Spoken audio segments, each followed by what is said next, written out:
Breaking royal news, the Duke and Duchess of Sussex have launched a brand new website called Sussex.com. Time and time again, Prince Harry and Meghan Markle are like the gifts that keep on giving. Just when you think they're going to be quiet, they're back again with something outrageous. And why is this considered outrageous? Harry and Meghan just launched a website called Sussex.com, thereby solidifying their position as all things Sussex, even though they haven't even been to Sussex in years.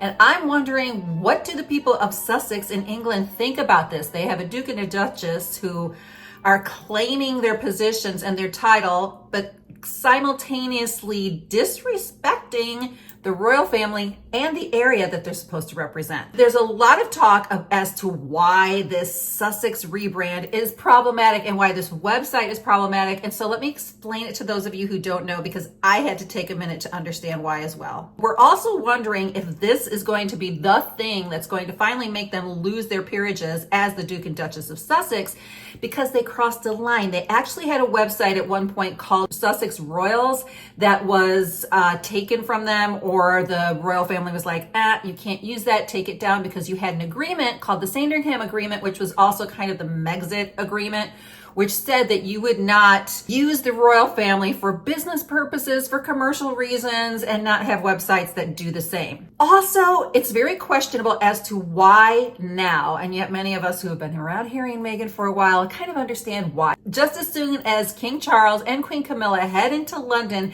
to head into cancer treatments, whether it's immunotherapy, chemotherapy, or radiation, because we don't really know, all of a sudden this is released. And we know that King Charles has been a little bit more sympathetic to Harry and Meghan. Prince William will not be the same. And there's all of this new talk about whether or not Prince William will step into a regency, which basically means that as king regent or whatever, that he will be acting as king while King Charles is undergoing his treatment, which probably won't happen because it all seems fine, but people are talking about it. Sussex.com replaces a website that they had called SussexRoyals.com, which was a site that Harry and Meghan had, but they weren't allowed to associate themselves, as per Queen Elizabeth's wishes, with the royal aspect of Sussex when they departed the royal family. This new website has a lot of talk in legal circles in England, in Parliament, and then even, I guess, Lord Chamberlain's office, because it seems to be in breach or cross a line and have a lot of gray areas as to whether or not it should be allowed based on them being a Duke and Duchess of Sussex. Also of note on the site, it says the office of Prince Harry and Meghan. So she's kind of dropped the Markle. She's just Meghan, kind of like Madonna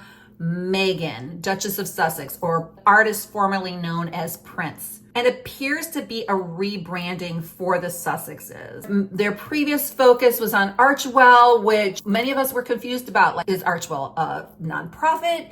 Is it just a production company? Is it a combination of both? This page that they have starts off, it looks really good. It's like this dark black purplish color, centered with Harry and Meghan from this photo that they had taken from the Invictus Games. Also, it was the same photo that they released for Christmas without their children on their Christmas card. But it's a nice picture of them sort of looking forward. But then it says the office of Prince Harry and Meghan. And many people are like, what office? Because it sounds extremely political. Like, why does it have to be so political? Which then brings people back to the question, is Meghan considering running for congresswoman or for politics? Some are like, no, she did have that in mind, but now she doesn't. And then others are like, oh yeah, because Gavin Newsom, he might run for president. And so there's all of these conversations about the office of, because we know that people use that if they are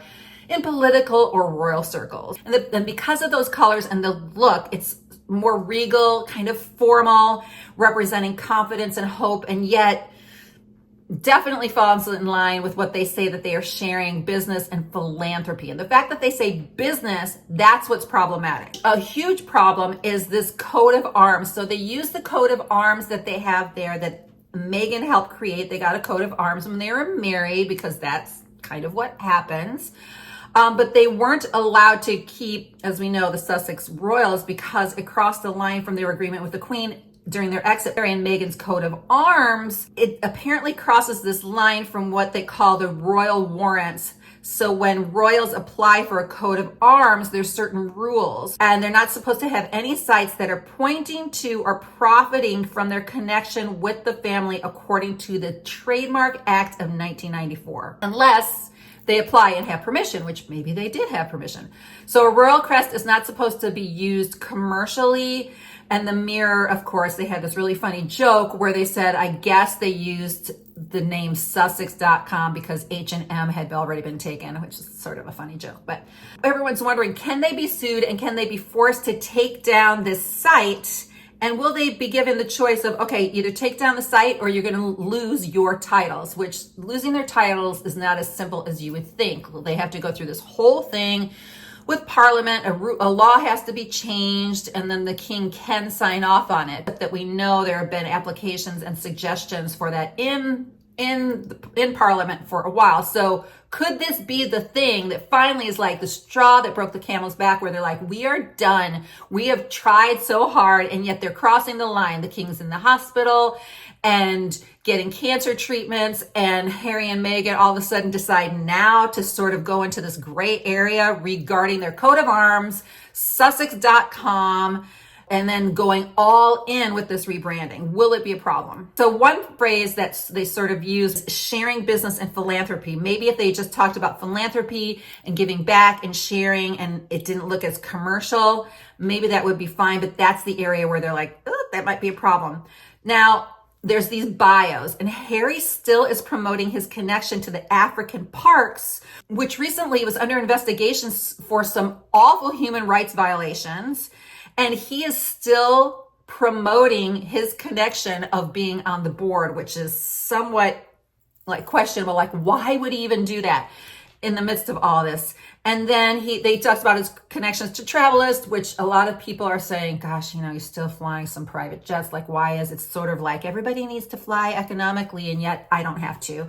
Meghan's bio on the site is actually longer than Harry's. And again, it just talks about her being a proud feminist and a proponent of gender equality. So many people think that this is a desperate attempt for them to try to still make it, because, you know, when do you touch up your resume? When do you try to do something that's this? When you're looking for a new gig, when you're looking for a new job.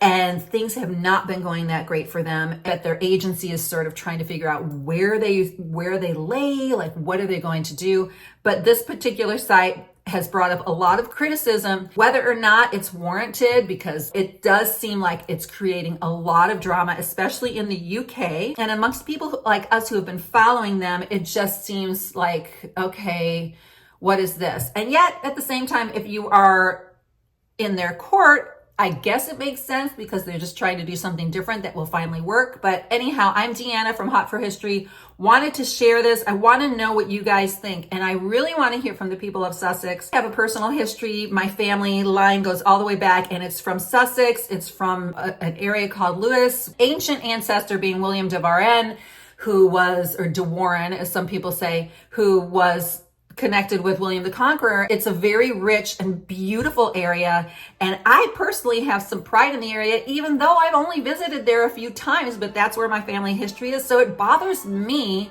that they're not showing more respect for the area in Sussex. And I'm wondering, if you are from Sussex or even from England, when you have a duke or duchess that is supposed to represent your area, does it bother you when they're a hot mess? I want to know your thoughts. So please do share it with me. I'm Deanna from Hot for History. Please do subscribe. Please do share, where I will share some royal news and some quirky history that I bet your history teacher would never dare to teach you. Bye.